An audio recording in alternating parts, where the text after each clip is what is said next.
Seus pré-concursos para a Secretaria de Saúde de São Paulo. Administrativo, conteúdo administrativo.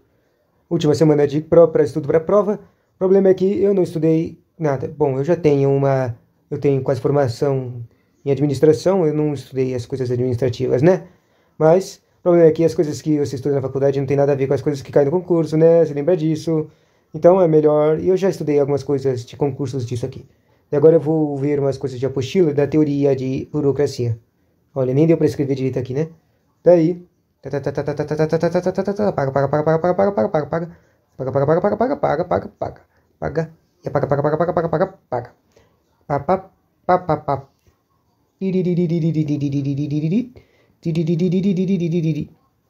Ok. Daí, vamos lá. Quer dizer, volta, volta, volta, volta, volta, volta, volta. Volta, volta.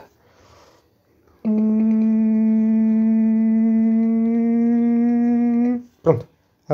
Daí a gente vai lendo a coisa agora. Teoria da burocracia.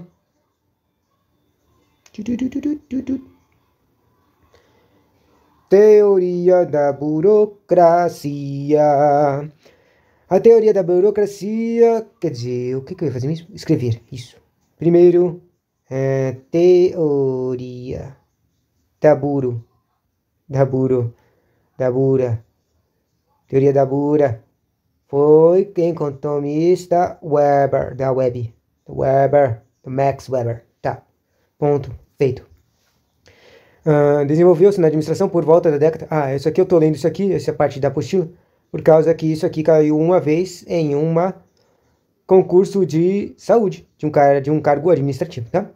A teoria de burocracia desenvolveu-se na administração por volta da década de 1940, adotando as concepções formuladas anteriormente pelo economista e sociólogo Max Weber. Segundo essa teoria, a burocracia é uma forma ideal de organização humana que se baseia na adequação dos meios aos objetivos dos fins pretendidos, à racionalidade, a fim de garantir a máxima eficiência possível no alcance desses objetivos. Daí, disse que a teoria da burocracia se baseia na teoria do homem organizacional. Diferentemente do estruturalismo, o modelo burocrático localiza somente os aspectos formais das organizações, adotando um modelo mecanicista, com uma estrutura hierárquica mais rígida, funções especializadas e procedimentos formais, próximos das concepções da administração científica de Taylor e da teoria clássica de Fayol. Modelo mecanicista, homem organizacional, adequação dos meios aos objetivos fins pretendidos. Para Max Weber, a burocracia está alicerçada em um tripé composto por três características que delineiam essa teoria: a formalidade, a impessoalidade e o profissionalismo. Tripé, formalidade, formal, impessoalidade, sem sentimentos, e profissionalismo, faça tudo do jeito certo, tá? Formalidade, nas organizações formais, a capacidade de influenciar o comportamento alheio baseia-se em normas e regulamentos que... Deixa eu colocar aqui os tripé, né? Tripé. Formalidade, 2 Ds, mais impesso, mais profício. Ok. Esqueci, deixa eu ver de novo. Adequação dos meios objetivos, fins pretendidos. Não quero ler isso. Tá. Aí, lendo o termo da formalidade. Ter formalidade nas organizações formais. A capacidade de influenciar o comportamento alheio baseia-se em normas e regulamentos que estipulam qual é o comportamento esperado e quais são os direitos deveres dos participantes. Numa burocracia, o comportamento esperado de cada indivíduo está subordinado às normas racionais que definem as sanções negativas e positivas associadas à observância ou não desse mesmo comportamento, ou seja, tem como objetivo a racionalidade das decisões baseadas em critérios impessoais. Próximo, impessoalidade. Deixa eu só marcar aqui. Já li a formalidade. Ok. Impessoalidade, como consequência da formalidade, as relações entre os integrantes das organizações burocráticas são governadas pelos cargos que eles ocupam. As relações processam-se entre ocupantes de cargos ou papéis e não entre as pessoas. O indivíduo investido em determinado cargo gerencial ou cargo investido de autoridade é um superior que ocupa uma jurisdição e qual define os limites de ações. Limite de seus poderes, a sua cargo limite de seus poderes, entre os quais as ordens podem ser dadas e devem ser obedecidas. As relações se processam entre ocupantes de cargos oficialmente definidos. A obediência não é devida a alguém pessoalmente, mas ao cargo ocupado pelo superior. Como nas organizações burocráticas, as relações são determinadas pelos papéis que os cargos estabelecem para seus ocupantes. Eles são impessoais. Próximo ponto é o profissionalismo. Na grande maioria das organizações formais e para a grande maioria das pessoas, os cargos são ocupados em regime de dedicação exclusiva, oferecendo seus ocupantes uma carreira profissional. Um membro de uma burocracia é um funcionário que faz do cargo um meio de vida mediante o recebimento de um salário regular em troca de seus serviços. A escolha para ocupar o cargo, em geral, deve-se às suas qualificações, que são aprimoradas por meio de treinamento especializado em função desses caráter ocupacional, que tem a participação das pessoas. Isso significa que elas são sistemas de trabalho que fornecem seus integrantes um meio de subsistência. Esquematizando, formalidade, personalidade, profissionalismo. Não, nem quero esquematizar isso. Características e vantagens da burocracia? Acho que às vezes cai isso, né? A maioria das questões da prova de concurso cobram características e vantagens dessa abordagem. Vejamos o quadro resumo de características e vantagens. Tá. O resumo de características é caráter legal e normas de regulamentos. A vantagem disso é baseada em uma legislação própria com uma estrutura social razoavelmente organizada e dessa maneira elas economizam esforços e facilitam a padronização dentro da organização. Segunda característica é o caráter formal das comunicações. Com isso, a comunicação escrita é uma das principais peças de burocracia. As regras, decisões e ações administrativas são formuladas e registradas por escrito, com exceções. A burocracia abre mão da utilização de formulários de papelatórios. Terceiro ponto é a características de racional e divisão de trabalho. Essa divisão de sistemática ocorre para estabelecer as atribuições de cada participante em os meios de obrigatoriedade e as condições necessárias. Cada participante passa a ter seu cargo específico e as funções específicas e a sua específica esfera de competência e responsabilidade. Próxima característica, a impessoalidade nas relações. Essa distribuição de atividade é feita de forma impessoal, ou seja, é feita em termos de cargas e funções e não de pessoas envolvidas. A administração burocrática realizada sem considerar as pessoas como pessoas, mas como ocupantes de cargos e funções de burocracia, precisa garantir sua continuidade ao longo do tempo. As pessoas vêm e vão, os cargos e funções permanecem. É garantia para o exercício isento da função. Quantas características, né? Hierarquia da autoridade estabelece os cargos segundo os princípios da hierarquia. Cada cargo inferior deve estar sob um controle de uma supervisão de um posto superior e nenhum cargo fica sem controle de supervisão. Característica de rotina de procedimentos estandarizados. A vantagem disso é uma organização que fixa as regras e normas técnicas para o desempenho de cada cargo, cujas atividades devem ser executadas de acordo com as rotinas e procedimentos fixados pelas regras e normas técnicas. Característica de competência técnica e meritocracia. É uma organização na qual a escolha das pessoas é baseada no mérito e na competência técnica e não em preferências pessoais. Esses critérios universais são racionais e levam em conta a competência e mérito e a capacidade do funcionamento da relação ao cargo ou função considerada. Daí, a necessidade de exames, concursos, testes e titulações como admissão para funcionários. Especialização da administração.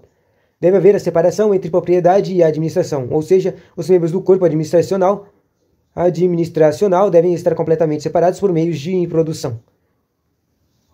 Profissionalização dos participantes é uma organização que se caracteriza pela profissionalização de seus participantes. Cada funcionário da burocracia é um profissional pelas seguintes ações. Deve ser um especialista, um assalariado, um ocupante de cargo, ser nomeado por um superior hierárquico, seu mandado será por tempo indeterminado e segue carreira dentro da organização. É fiel ao cargo e se identifica com seus objetivos da empresa. Caraca, quantas características não acaba? Característica de completa previsibilidade e funcionamento. A vantagem disso que são as normas e regulamentos de uma organização são estabelecidas para padronizar o comportamento da funcionário a fim de atingir o máximo eficácia possível. Quer dizer, na verdade isso aqui foi tudo característica e uma explicação de características, não foi uma vantagem, características como uma vantagem de cada um, né? Então, eu já li as características, tem um montão. Os caraques. E tem um montão. E as vantagens. Agora eu vou ler as vantagens. Tem um montão, tá? Deixa eu marcar. Já li a impessoalidade, já li o profissionalismo, já li as características. Agora eu vou ler as vantagens. Tá. As vantagens da burocracia é a racionalidade em relação ao alcance dos objetivos da organização. Precisão na definição de cargo e na operação pelo conhecimento exato dos deveres, rapidez nas decisões, pois cada um conhece o que deve ser feito, por quem e as ordens e papéis tramitam através de canais pré-estabelecidos. Univocidade, não sei o que é isso, não sei o que significa univocidade. da interpretação garantida pela regulamentação específica e escrita. Por outro lado, a informação é discreta, pois é fornecida apenas a quem deve recebê-la. Uniformidade de rotinas e procedimentos que favorecem a padronização, redução de custos e de erros, pois os procedimentos são definidos por escrito. Continuidade da organização através da substituição do pessoal que é afastado. Além disso, os critérios de seleção e escolha do pessoal baseiam-se na capacidade e na competência técnica. Redução de atrito entre as pessoas, pois cada funcionário conhece aquilo que é exigido dele e quais são os limites entre suas responsabilidades e as dos outros. Constância, pois os mesmos tipos de decisão devem ser tomados nas mesmas circunstâncias. Confiabilidade, pois o negócio conduzido de acordo com as regras conhecidas, sendo que grande número de casos similares são metodologicamente tratados dentro da mesma maneira sistemática, as decisões são previsíveis e o processo decisório por despersonalizado no sentido de excluir sentimentos irracionais. Essa coisa de confiabilidade é complicada, né? Com amor, raiva, preferências pessoais, elimina a discriminação pessoal. Vantagem de benefícios entre as pessoas na organização, uso da hierarquia. E é formalizado, o trabalho é dividido entre as pessoas de maneira ordenada e as pessoas são treinadas para se tomarem especialistas em seus campos particulares, podendo encarreirar-se na organização em função do seu mérito pessoal e competência técnica. E essas são as vantagens. Eu vou colocar aqui as vantagens, tá? Primeiro, benefícios para as pessoas na organização. Quer dizer, eu vou pausar para escrever, tá? Difícil, mas aqui, tá anotado. As vantagens do Burocrat 3 é continuidade, isso aqui, continuidade, não sei por que eles chamam de continuidade, né? Do serviço. Uniformidade, univocidade, que eu não entendi da primeira vez que eu li, né? Mas eu acho que significa aqui uma voz só comanda, né? Rapidez de decisão. Precisão de cargo, eu não sei o que significa isso. Racionalidade, isso aqui é menos atrito nas decisões. Confiabilidade e benefícios. Benefícios para as pessoas da organização. Louco, né? Ponto. Próximo ponto é as disfunções da burocracia, ou seja, as desvantagens. Bom, passo de novo para apagar isso aqui tudo. Bom, vamos lá. Disfunções da burocracia. Um entendimento vai ser utilizado pelas bancas é o que a burocracia não é entendida pelo senso popular em seu aspecto verdadeiro. O conceito popular da burocracia é sinônimo da estagnação, excesso de papelatório, apego dos funcionários aos regulamentos e rotinas, causando ineficiência na organização. No entanto, para Max Weber, a burocracia é a organização eficiente por excelência. O entendimento bastante utilizado pelas bancas é a burocracia é... Se popular, burocracia é o sinônimo de estagnação. Quer dizer, o básico é, todo mundo entende que é estagnado, parado, estagnação. Enquanto que para o Weber ela é eficiente por excelência. Tá. Mas é de notar que, o fato, esses pontos negativos existem na burocracia, mas não na sua ideia inicial. Isso acabou de se tornar suas deficiências mais conhecidas como as disfunções burocráticas e ou burocratopatologias. Ao estudar a consequência previstas ou desejadas da burocracia, um cara chamado Roberto, sei lá o quê, um sociólogo americano, notou também que as consequências imprevistas, ou seja, que não tinham como ver, só depois que fez os testes, ou desejadas que levam a ineficiências e imperfeições. O Chavenato, nosso querido Chavenato, que é brasileiro, também falou algumas delas, que assim, deixa eu ver quantas disfunções tem aqui. 1, 2, 3, 4, 5. Ele fala 6 ineficiências. O modelo começa com a exigência de controle por parte da organização, a fim de reduzir a variabilidade do comportamento humano e padrões previsíveis indispensáveis ao bom funcionamento da organização. Essa exigência de controle enfatiza a previsibilidade do comportamento, que é garantida por meio da imposição de normas e regulamentos. Assim, a organização estabelece os padrões e procedimentos para as pessoas e institui as penalidades pelo não cumprimento, bem como a supervisão hierárquica para assegurar a obediência. A ênfase sobre o cargo e a posição de indivíduos diminui a relação personalizadas, mas a ênfase das regras e sua forte imposição leva as pessoas a justificarem a sua ação individual, e essa justificativa conduz a consequências imprevistas ou seja, disfunções. Ou seja, quando os caras querem, o treco não vê a individualidade e as variabilidades, mas por causa da enfatização nessa previsibilidade e não nas individualidades e variabilidades, acaba que quando os indivíduos tentam fazer forte a sua imposição, eles criam as disfunções que, por causa da rigidez no comportamento e defesa mútua na organização. Essas consequências não atendem às expectativas e anseios da clientela e provocam dificuldades no atendimento ao público. E isso leva a um sentimento de defesa, de ação individual, pois a burocrata não presta contas ao cliente, mas às regras da organização ao seu superior hierárquico. Louco, né? Daí tem uma lista de funções aqui. E realmente eu não quero ler isso, né? Mas eu vou ler os títulos delas. Vou anotar aqui embaixo. Exibição de sinais de autoridade. Autoridade. Mais o quê? Superconformidade de rotinas.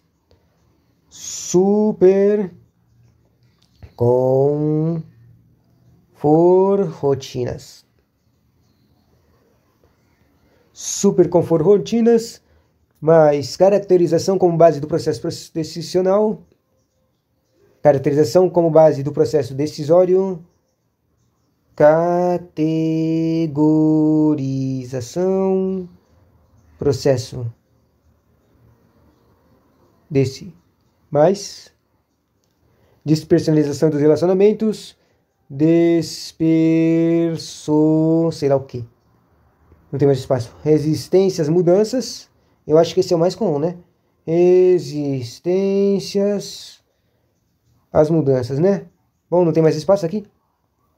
Excesso de formalismo papelatório, internalização das regras e exagerado apego dos regulamentos, né? E é isso, acabou.